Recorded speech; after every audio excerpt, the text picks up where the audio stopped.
Praise lord. మీ అందరికీ దేవుని నామమున వందనాలు. అందరూ బాగున్నారా? ఈ రోజు దేవుని యొక్క వాగ్దానం తప్పక మీ జీవితంలో నెరవేరాలని ప్రభుకి ప్రార్థన చేయించున్నాను. మీరు ప్రార్థన చేయండి.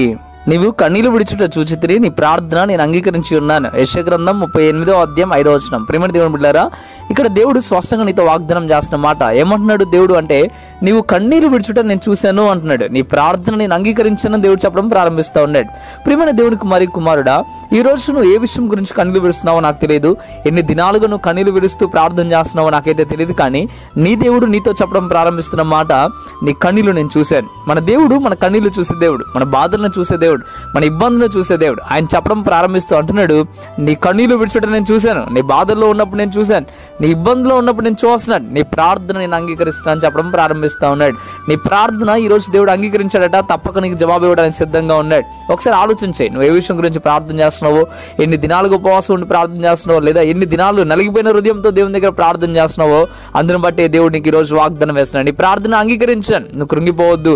చాలా మంది ప్రార్థన చేస్తూ అనుకునేది ఏంటో తెలుసా, నా దేవుడు నా ప్రార్థన వినట్లేదేమో, ఆయన చెంతకు చేరట్లేదేమో అనుకుంటారు. కానీ దేవుడి చెంతకు ప్రార్థన చేరినప్పుడు ఆయన ఏం చేస్తాడో తెలుసా, ఆయన నీకెళ్ళి చూడటం ప్రారంభిస్తూ ఆయన నీ ప్రార్థనకు జవాబు ఇవ్వడానికి ఆయన రెడీ అవుతా ఉంటాడు. ఈరోజు నేను అడుగుతున్నాను, నువ్వు ఏ విషయంలో ప్రార్థన చేస్తున్నావో విశ్వాసంతో నమ్మకంతో నువ్వు అడుగునట్లయితే ప్రార్థన అంగీకరిస్తున్నానని చెప్తున్నాడు దేవుడు. అయితే ఒక మాట ప్రియమైన దేవుని బిడ్డలారా, మిగతా వాళ్ళు విశ్వాసం లేకుండా ఇంతవరకు ప్రార్థన చేసిన వారికి నేను ఒక మాట చెప్పడం ప్రారంభిస్తూ ఉన్నాను. ఒక సావుకునిగా మాట్లాడుతున్న మాట ఏంటి అంటే, ఈరోజు విశ్వాసం గల వారి ప్రార్థన దేవుడు ఆలకిస్తున్నారు, వారికి దేవుడు వాగ్దానం చేస్తున్నారు. ఒకవేళ విశ్వాసం లేకుండా నువ్వు వింటున్నావేమో, అయితే దేవుడు ఈరోజు నీతో మాట్లాడుతూ మరొక అవకాశాన్ని ఇస్తున్నాడు. ఏమని ఇస్తున్నాడు తెలుసా, నీవు ఇకనైనా నమ్మకంతో విశ్వాసంతో దేవుని దగ్గర కన్నీళ్లు విడవగలిగితే వారి ప్రార్థన కూడా దేవుడు ఆలకిస్తాడట. ఈ క్షణమే చేయి ప్రార్థన, దేవుడు తప్పక నీ ప్రార్థన ఆలకిస్తాడు.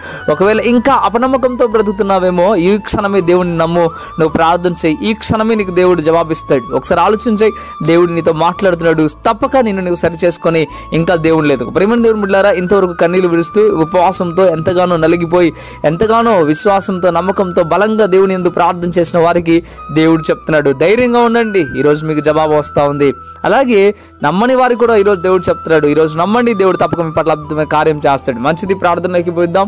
ప్రార్థన. పరిశుద్ధుడా మహోన్నతుడు గొప్ప దేవుడు, నీకు వందనాలు ప్రభువా. నీ బిడ్డలను దీవించండి, ఆశ్రదించండి నాయనా, కృపతో నింపండి ప్రభువా. ఈరోజు నేరుగా నీ బిడ్డలతో మాట్లాడటం ప్రారంభిస్తూ ఉన్నారు. అవునైనా ప్రార్థనకు జవాబిస్తా అని చెప్తున్నారు. మీరు కన్నీళ్లు విడిచుటని చూశారని చెప్తున్నారు.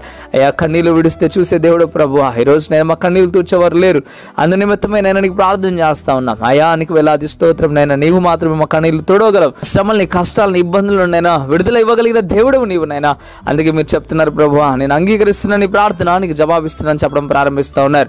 మంచిది నైనా, నీకు లెక్కలేని స్తోత్రం ప్రభువా. ఈరోజు నేను ఏ బిడ్డలనైనా కన్నీరు విడుస్తూ శ్రమల్లో, కష్టాల్లో, బాధలో ఉన్నారో వారందరికీ విడుదల దయచేయమని, ఇంకా అపనమ్మకంతో ఉన్న వారి పట్ల కూడా నేను అద్భుతమైన కార్యం మీరు దయచేయండి ప్రభువా. ఈ క్షణం నుండి నేను విశ్వాసంతో నమ్మకంతో అడగడానికి సిద్ధపడుతున్నారు ప్రభు, నీకు వందనాలనైనా. అయ్యా, ఆ బిడ్డలను కూడా మీరు తాకండి నైనా, అవసరాలన్నీ తీర్చండి. ఎంతో మంది ప్రభు ఎన్నో విధాలుగా నలిగిపోతున్న వారు ఉన్నారు, వారికి ఓదార్పును మీరు దయచేయండి, కృపలతో నింపమని అడుగుతున్నాను. ఎంతో మంది భక్తుల యొక్క గొప్ప ప్రార్థనలు మీరు విని వారికి కావాల్సిన ప్రతి అవసరత తీర్చారు, ఆ కన్నీళ్లు మీరు తీర్చినందుకు వేలాది స్తోత్రం. నేను బిడ్డలనైనా వాగ్దానం విని అయ్యా దాని ప్రకారం జీవించడానికి సిద్ధపడుతుండగా మీరే ఆ బిడ్డల పక్షాన గొప్ప కార్యములు మీరు దయచేయమని ప్రభువైన యేసు పరిశుద్ధ నామములో మిక్కిలి బ్రతిమలాడి వేడుకుంటున్నాము తండ్రి.